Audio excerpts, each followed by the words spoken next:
ही ना बने। ऐसा बता कैसा कि स्वयं भगवान शंकर मेरे ससुर हो, माता पार्वती मेरी सास हो और देवी तुलसी मेरी ननंद हो, स्वयं भगवान नारायण मेरे पति। ऐसा अब तो मैया रुक्मिणी कुछ श्लोकों से उनकी स्तुति करने लगे। ओम ऐं ह्रीं क्लीं चामुंडाय विच्चे, ओम ग्लौं हूं क्लीं हूं सः ज्वाले ज्वाले जल जल प्रज्वल प्रज्वल। ऐं ह्रीं क्लीं चामुंडाय विच्चे, जल हां शाम लां छां फट स्वाहा। ओम नमस्ते रुद्रूपे नमस्ते मदमर्दने नमः नमस्ते महिषादे नमस्ते सुमित्रा चारुसुंदरी जागृतम हि महादेवी जपन सुभ्रम कृष्ण अहंकारी सुसुताय हैं काली प्रतिपालका क्लींकारी कामरूपे बीज रूपे नमस्ते हैं।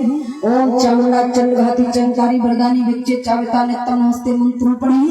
ओम धाम धीम धूम दर्शते पत्नी वाम भीम भूम वाम श्री क्राम क्रीम क्रूम कालिका देवी शाम सिंह सोम में सोम करो। ओम हम हम बार रूपणे जम जम जम महादेवी। ओम ह्रीं ह्रीं ह्रीं भैरवी भद्रे भगवती नमो नमः। ओम काम काम चम टम टम पम नम सम भीम भीम क्लीं भीम हम छम ध्रुजयं त्रोटे त्रोटे दीप्तम कुर्कुशः। ओम ताम भीम भूम पार्वती पूर्णा खां भीम भूम भीचरी शाम शिव शिव सरस्वती दिव्यामन से कृष्ण अनेक दिव्य मंत्रों का उच्चारण। अग्रजे मुझे ऐसा वरदान दे दो मेरा घर ही मंदिर बन जाए, मुझे कहीं बार पूजा के लिए। श्री बिंदु जी ने वर्णन किया है कि घर ही में मंदिर बनाऊंगी, पूजा करने बाहर आ जाऊंगी। और लिखा किसके लिए? सतयुग की देवियों के लिए लिखा है। जो सती नारियां थी उनके विषय में वर्णन किया कि घर ही में मंदिर बनाऊंगी, पूजा करने बाहर ना जाऊंगी। क्यों? क्योंकि कलयुग में बहुत कम देवियां ऐसी हैं जो अपनी सास को माता पार्वती मानती हैं, बहुत कम ऐसी हैं जो अपने ससुर को भगवान शंकर मानती हैं, बहुत कम ऐसी हैं जो अपनी ननंद को तुलसा की तरह पूजती हैं, बहुत ऐसी देवियां कम हैं जो पति को भगवान मानती हैं। इसलिए बिंदु जी ने सती नारियों के लिए लिखा है, लेकिन कलयुग के बारे में भी वर्णन कर दिया। कलयुग के बारे में लिखा है देवियों के लिए कि घर ही में किलकिल मचे और बाहर कहूँ लड़ने न जाइए।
बिंदु जी ने वर्णन किया है, वो परमहंस थे जिन्होंने लिखा है, सच ही लिखा है। अच्छा ये बताओ कितनी ऐसी माताएं हैं जिनकी सास से कभी झगड़ा नहीं होता? हाँ बताओ। ओ भैया मेरे एक आदमी रुकी ये डाले करो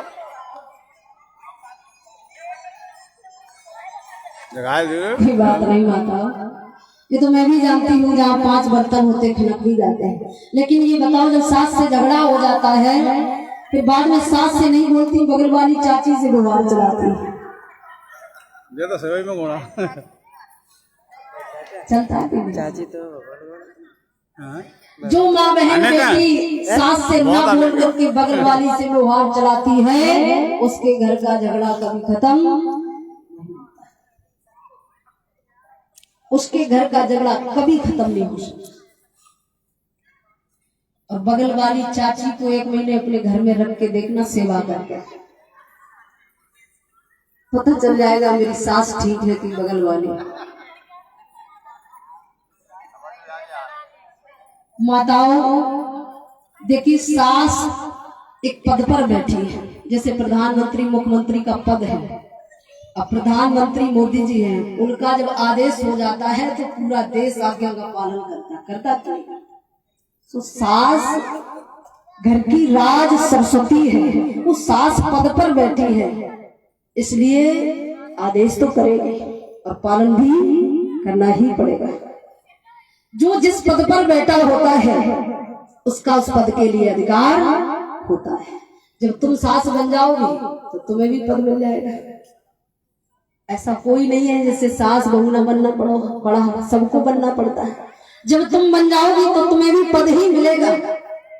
इसलिए माँ बहन बेटी को चाहिए, भले ही सास से झगड़ा हो जाए लेकिन बगल वाली से व्यवहार मत करना। सुमति कुमति सबके उड़ रही है, ऐसा किसी का हृदय नहीं है जहाँ सुमति कुमति का वास ना हो। लेकिन याद रखो, जहाँ कुमत रहती है वहाँ सुमत नहीं जाती, और जहाँ सुमत रहती है वहाँ कुमत नहीं जाती। एक छोटा सा उदाहरण है, एक सज्जन व्यक्ति का घर था जिसकी एक पुत्र वधू थी, पुत्र और उसकी पत्नी स्वयं था। अब वो सज्जन व्यक्ति था तो इसलिए उसके घर में कभी कुमत नहीं आई थी, सदा सुमत ही रहती थी। एक बार सुमत कुमत दोनों एक साथ हो गई। कुमत ने सुमत से कहा, जहां मैं रहती हूँ वहां तुम्हारा कोई काम नहीं है। तो सुमत ने कुमत से कहा, जहां मैं रहती हूँ वहां तुम्हारा कोई काम नहीं है।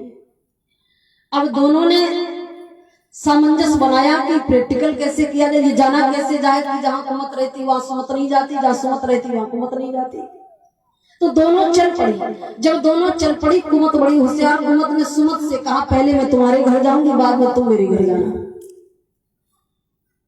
सुमत तैयार हो गई, और जब सुमति तैयार हुई तो कुमति सुमति के घर गई। कुमति सुमति के घर गई। घर जाकर के कुमति ने क्या किया, पुत्र वधू की बुद्धि में बैठ गई।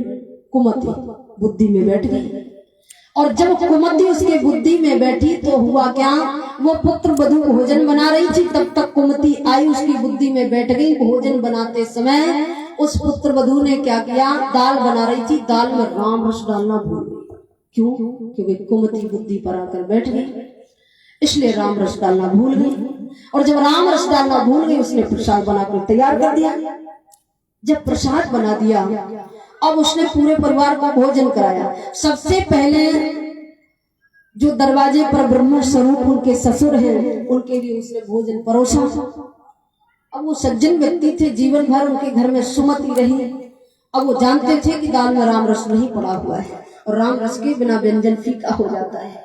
फिर भी बेचारों ने कुछ नहीं कहा, प्रसाद पा लिया, सामने आ गया तो पा लिया। अब उसने अपनी सास को भोजन कराया।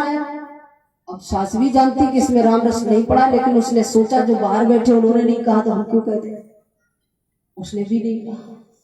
और जब नहीं कहा, जब उसने अपने पति को भोजन कराया, और वो भी जानते दाल में राम रस नहीं पड़ा है, अब सोचने लगे माता पिता ने नहीं कहा तो हम क्यों कह दें, उन्होंने भी नहीं कहा। और जब उन्होंने नहीं कहा, फिर वो खुद भोजन करने के लिए बैठी, तब मुझे पता लगा कि इसमें मैंने राम रस नहीं डाला। बिना राम रस के पूरे परिवार ने भोजन कर लिया है। तो उसी क्षण सुमति कुमति से कहने लगी, जहां मैं रहती हूँ वहां तुम्हारा कोई काम नहीं है, कृपा करके मेरे घर से निकल जाओ। सच है, जहां सुमत रहती है वहां कुमत प्रवेश कर नहीं सकती, और जहां कुमत रहती है वहां सुमत जाने में बहुत डरती है। प्यारे, गरीबी दुख छोटा है, कर्जा दुख महान, और रोग दुख ऐसे बड़ा, कलह नरक समझान, कलह नरक समझान। जिसके घर में कलह है मानो वही नरक है। मरने के बाद तो हम जाएंगे, आज तो हमें पता नहीं नरक कैसा है, वहां जाने के बाद हमें क्या देखना पड़ेगा। लेकिन अगर जीवन में कलह है तो मानो हम जीते जी नरक में। इसलिए माँ बहन बेटी को चाहिए कि परिवार में छोटी छोटी बात पर झगड़ा, छोटी छोटी बात को लेकर हृदय में हिंसा को विराजमान करना अच्छी बात नहीं है। सास राज लक्ष्मी है और बहू, सास राज सरस्वती है, बहू राज लक्ष्मी है। जब तक आपके जीवन में सरस्वती रहेगी तब तक लक्ष्मी काम आएगी। सरस्वती चली जाएगी तो वो लक्ष्मी किसी काम की नहीं रह जाती। इसलिए पुत्र वधू को चाहिए कि जब तक घर में सास जिंदा रहे तब तक बगल वाली से व्यवहार न चलाए। सास भी व्यवहार चलाएगी, बहू को व्यवहार चलाने का अधिकार ही नहीं है। जब स्वयं सास बन जाएगी तब व्यवहार चलाए, इसके पहले बहू को पर्सनल व्यवहार नहीं चलाना चाहिए। सास है वही व्यवहार चलाएगी। यदि घर में पुत्र वधू अपनी सास को माता पार्वती की तरह पूजती रहेगी तो कभी झगड़ा नहीं होगा, और सास अपनी बहू को माता सीता की तरह देखेगी, जिस प्रकार माँ कौशल्या ने सीता को अपने पलकों की छाया में रखा, तो घर में कभी झगड़ा हो ही नहीं सकता। परिवार में छोटी छोटी बातों को लेकर के हम इतने बड़े हिंसक बन जाते हैं कि सास बहू को देखना नहीं चाहती और बहू सास को देखना नहीं चाहती। अब इससे क्या मिलने वाला है? मरना तो सबको है। तुम सास के पास जाओगी तब भी एक दिन मरेगी, और नहीं जाओगी तब भी मरेगी। जाना तो इस संसार को छोड़ करके सबको है। इसलिए जीते जीते सदा मैत्री की भावना करके रहो तो जीवन है। जीवन में कलह होगी तो इससे अच्छा तो हम ठोकर बिल्ली बन जाते, गधा घोड़ा बन जाते। मनुष्य बन करके जीवन में इतनी हिंसा, छोटी छोटी बात हो जाएगी। यदि परिवार में ज्यादा झगड़ा होता हो तो क्या करना चाहिए? बोले भगवान शंकर को हर सोमवार को खीर बनाकर चढ़ानी चाहिए। जिसके घर में शिव जी की शिवलिंग पर खीर चढ़ाई जाती है और वही खीर प्रसाद के रूप में पूरा परिवार वितरण करता है तो उसके घर की हिंसा धीरे धीरे निकल जाती है।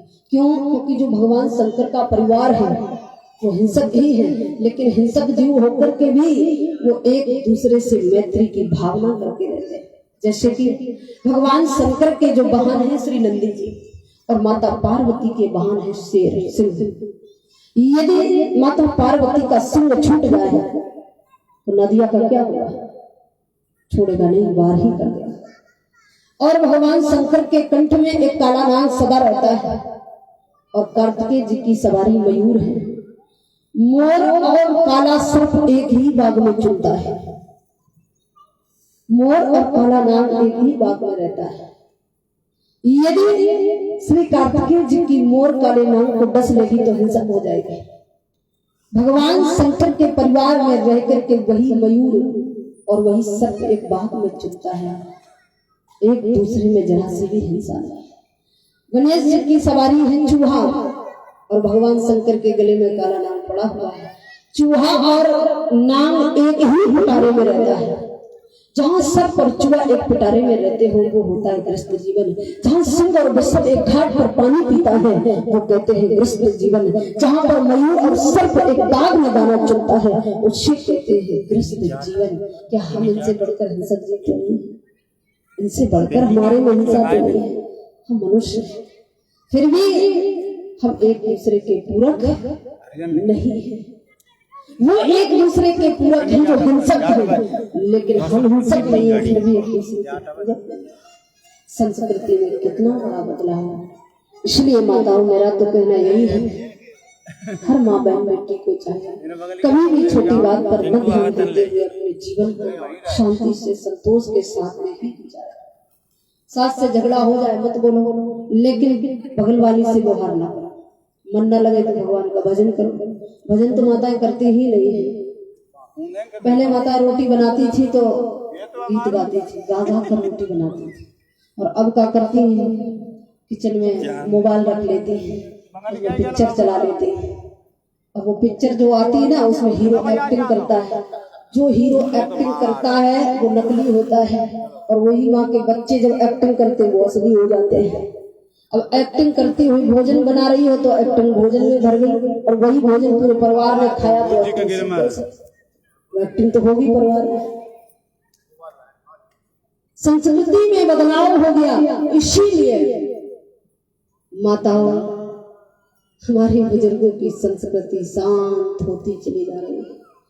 हर माँ को चाहिए भोजन बनाते समय ये ना सोचे इतना बड़ा परिवार है मैं इतनों को भोजन बनाऊं, ये सोचना चाहिए। मेरे अखाड़े में तो नित्य 100 आदमी का खाना बनता था। हम संत लोग कभी भी मन में ये विचार नहीं करते थे 100 आदमी भोजन कराना। आश्रम है, भोजन होगा। परिवार में भोजन बनाते समय हर माँ बहन बेटी को यही सोचना चाहिए कि मेरे सास ससुर बड़े पूजनीय हैं। स्वयं भगवान शंकर माता पार्वती के लिए मैं भोजन बना रही हूँ, अपने पति भगवान के लिए भोजन बना रही हूँ, माँ तुलसा की मैं आज पूजा करने जा रही हूँ, उनके लिए भोजन बना रही हूँ। हृदय में यदि ये भाव रहेगा तो अवश्य ही तुम्हारा मन अच्छा रहेगा। यदि आपने अच्छे मन से प्रसाद बनाया, भोजन में स्वाद भी रहेगा। भोजन में स्वाद भी तेल मसाले से थोड़ी आता है। भोजन बनाने वाली गृहिणी को चाहिए कि वो परम पवित्र होकर ही भोजन बनाए, परम पवित्र होकर। अगर तुम परम पवित्र रहोगे तो भोजन में स्वाद आएगा, और पवित्र नहीं हो, कितना भी तेल मसाला लगा दे, भोजन स्वादिष्ट नहीं बन सकता। इसलिए भोजन बनाने वाली गृहिणी को चाहिए कि वो अपने जीवन को शुद्ध तरीके यानी शुद्धता से ही रखे, तभी भोजन बनाए तो भोजन अच्छा रहेगा, वरना भोजन में कोई स्वाद नहीं। मैंने तो ये सब आजमा के देखा है। कई घरों का भोजन खाने की इच्छा नहीं होती, कई घरों की चाय फैलानी पड़ती है, आत्मा आवाज दे देती है, वो आत्मा ने मना कर दिया तो स्वीकार कहा। सच है, इसमें कोई संदेह नहीं है, ये बिल्कुल सच है। एक बार मैं माता के मंदिर यही की बात बता रही, किसी के घर से प्रसाद आया, मुझे नहीं पता किसके घर से आया, और जब मैं उस थाली, पुजारी हमें दे गए ऊपर पा लेना, और जब हम उस थाली को लेकर बैठी, आत्मा ने आवाज दे दी इसमें कोई बैठा है, इसे मत खा। तुरंत मैंने थाली छोड़ दी। अब बताओ, कुछ तो होगा। ये सच है कि अगर मेरा जीवन परम पवित्र नहीं है तो भोजन हम अच्छा बना ही नहीं सकते। भोजन कोई तेल मसाला मिल गया इससे थोड़ी अच्छा बनता है, खुद में कुछ होना चाहिए। प्रसाद तो अपने आप ही सुंदर बन जाएगा। मेरे साथ जितने बच्चे रहते हैं, मैं सबको बिना तेल की सब्जी खिलाती हूँ, और सब कहते हैं दीदी बहुत अच्छा बना। बिना तेल की सब्जी, थोड़ा सा मैंने घी डाल दिया और उसी में बस छोंक दिया, न लहसुन है, न प्याज है, न मसाला है, केवल थोड़ा सा धनिया पाउडर लगता है और बस सब्जी बन जाती है, और स्वाद भी बहुत अच्छा आता है। और ये बच्चे अपने घर में तो सब तरीके का खाता है, पर मेरे पास सब रहते हैं, तब कहते दीदी बहुत अच्छा लगता है। अब ये क्या है? अगर जीवन अच्छा परम पवित्र जीवन है, मानव जीवन में उजाला होगा, सब कुछ अच्छा है। जीवन में पवित्रता नहीं तो पूरे परिवार को आप अपवित्र कर देंगे, इसमें कोई संदेह नहीं। जैसा खाओगे वैसा बनेगा मन, जैसा पियोगे पानी वैसी बनेगी वाणी। सुखदेव भगवान के रहे राजन, कंठ दिया कोयल को तो रूप छीन लिया। बिना त्याग के कुछ मिलने वाला है नहीं। कंठ दिया कोयल को तो रूप छीन लिया, रूप दिया मोर को तो इच्छा छीन ली, इच्छा दी इंसान को संतोष छीन लिया, संतोष दिया संत को तो संसार छीन लिया। भगवान के यहाँ का विधान है, त्याग अति आवश्यक। बोले वृंदावन बिहारी की जय, सुखदेव जी भगवान की जय। श्री सुखदेव जी भगवान मेरे है राजन। आज माता रुक्मिणी गिरजा मंदिर में भगवती गिरजा तो मना रही है और कह रही है, माँ कृपा करके मुझे ऐसा वरदान दे दो, साक्षात भगवान नारायण मुझे पति रूप में प्राप्त हो जाए। आज भगवती रुक्मिणी ने जब शानंद भगवती गिरजा की स्तुति की तो श्री सुखदेव जी भगवान कह रहे हैं, राजन पूजन के अधिक अनुरागा मुझ अनुरूप शुभ वर्मा। जब अधिक अनुराग के साथ में पूर्ण समर्पण के साथ में भगवती पार्वती की माता रुक्मिणी ने स्तुति की, और तो वो पाषाण की प्रतिमा तुरंत खिलखिला करके हंस पड़ी, और जैसे ही पाषाण की प्रतिमा खिलखिला करके हंसी तो तुरंत उस प्रतिमा ने भगवती रुक्मिणी को वरदान दे दिया, जाओ आपके मनोरथ सफल हो जाए, स्वयं भगवान नारायण तुम्हें पति रूप में मिलेंगे। आज माता रुक्मिणी ने वरदान पा लिया, तुरंत गिरजा मंदिर से बाहर निकली। जैसे ही बाहर आकर के देखा क्या, भगवान श्री कृष्ण का पावन रथ गिरजा मंदिर के पीछे खड़ा था। अब तो रुक्मिणी ने भगवान को देखा, देखते ही पहचान लिया, लेकिन भगवान ने जब रुक्मिणी को देखा तो नहीं पहचान पाया। क्यों? उनके साथ में सखियां थी। भगवान ने सोचा न जाने इनमें से कौन रुक्मिणी है। अब तो माता रुक्मिणी जान गई, हमें लगता प्रभु के मन में कुछ शंका है। तुरंत अपना कर कमल ऊपर कर दिया। उनके कर कमल में कंकन बंधा हुआ था। भगवान ने कंकन देख लिया, तुरंत जान लिया बस यही देवी है। तुरंत आज भगवान ने अपने करकमल से रुक्मिणी का करकमल पकड़ लिया और सखियों के बीच से बरबस उठा करके रथ में बिठा दिया। जिस प्रकार एक जंगल का राजा शेर सियारों के बीच से अपनी शिकार उठा ले जाता है, उसी प्रकार भगवान श्री कृष्ण ने सखियों के बीच से देवी रुक्मिणी को उठा करके रथ में बिठा लिया। दारुक से कहा दारुक रथ आगे बढ़ा दो, और जैसे ही दारुक से कहा रथ आगे बढ़ा दो, तुरंत दारुक ने रथ आगे बढ़ा दिया। अब तो सखियां चिल्लाने लगी, न जाने ये कौन काली काली आकृति का पुरुष आया और बहन को लेकर के चला गया। छोटी छोटी सखियां दौड़ पड़ी, दौड़ करके राजमहल में आई। महारानी से कहा मैया क्या बताऊं, आज एक काली काली आकृति का पुरुष बाप में आया और बहन को लेकर के चला गया। महारानी ने जैसे ही सुना तो तुरंत जान गई द्वारकाधीश के सिवा काला काला कौन हो सकता है। रानी और राजा की यही इच्छा थी कि बेटी का विवाह द्वारकाधीश के साथ हो। अब तो रानी बहुत प्रसन्न हो गई। ये हरण हरण नहीं था, इस हरण में माता पिता की इच्छा छुपी थी।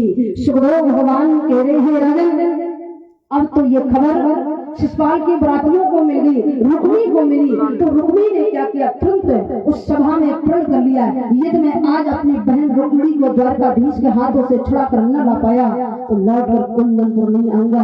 तुरंत शिशुपाल और उसकी बरात को अपने साथ में लिया, रथ लेकर के दौड़ पड़ा। यहाँ तक कि भगवान श्री कृष्ण के रथ को रुक्मिणी ने घेर लिया, और जैसे ही भगवान के रथ को घेरा अब तो तुरंत भयंकर युद्ध प्रारंभ हो गया।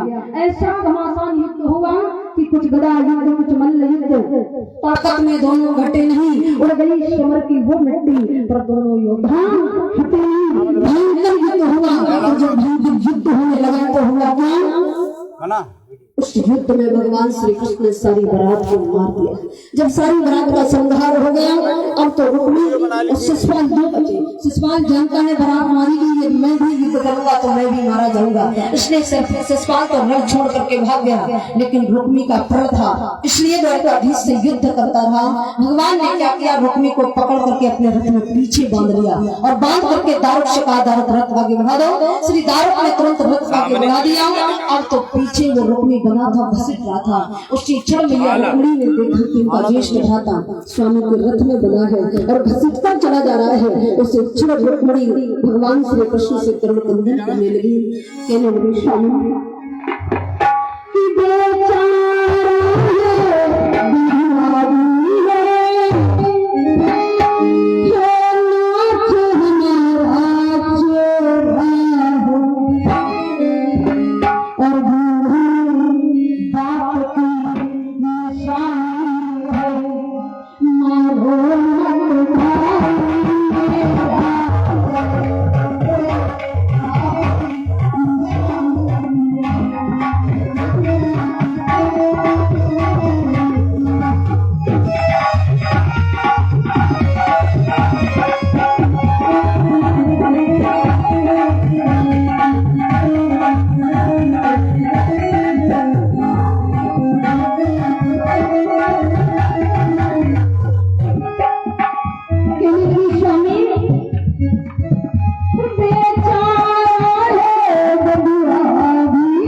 हुआ भी है, हे नाथ हमारा चेहरा है, बूढ़े बाप की निशानी है, नारायण तो भाई मेरा है, करुणाधान श्री यही पहला वरदान मांगती हूँ, ये है उदार आंचल पसार भाई के प्राण मांगती हूँ, कृपा करके मेरे प्राणों को छोड़ दो भगवान।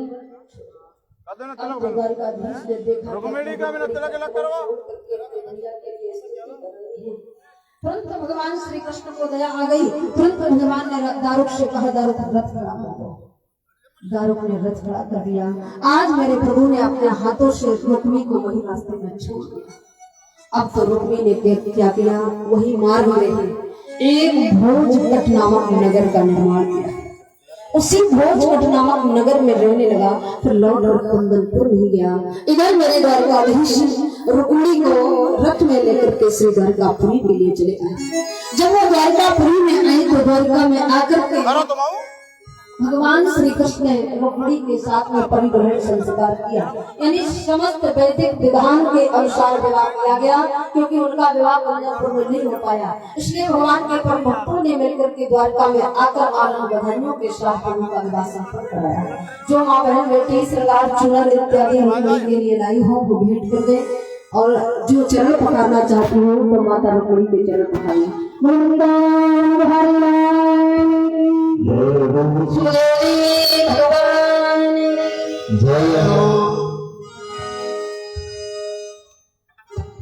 जय श्री राम जी। चलते प्रसंग के बीच हमारे दानदाता 200 रुपए गब्बर सिंह तोमर मटियापुरा, 200 रुपए विश्राम सिंह दोहरोटा, 300 रुपए बुद्धलाल, 500 रुपए निहाल सिंह तोमर मजोसा गढ़ी, 251 रुपए गंगाराम मटियापुरा, 1100 रुपए रति राम सरपंच कुड़ियार, 100 रुपए मनीराम कुशवाहा कुड़ियार, 300 रुपए गुप्तलाल, 100 रुपए राजेंद्र सिंह रठवारी, 100 रुपए देवी दयाल ढोलक मास्टर प्रेमपुरा, 200 रुपए राम सेवक भरद्वाज भरायगढ़ी,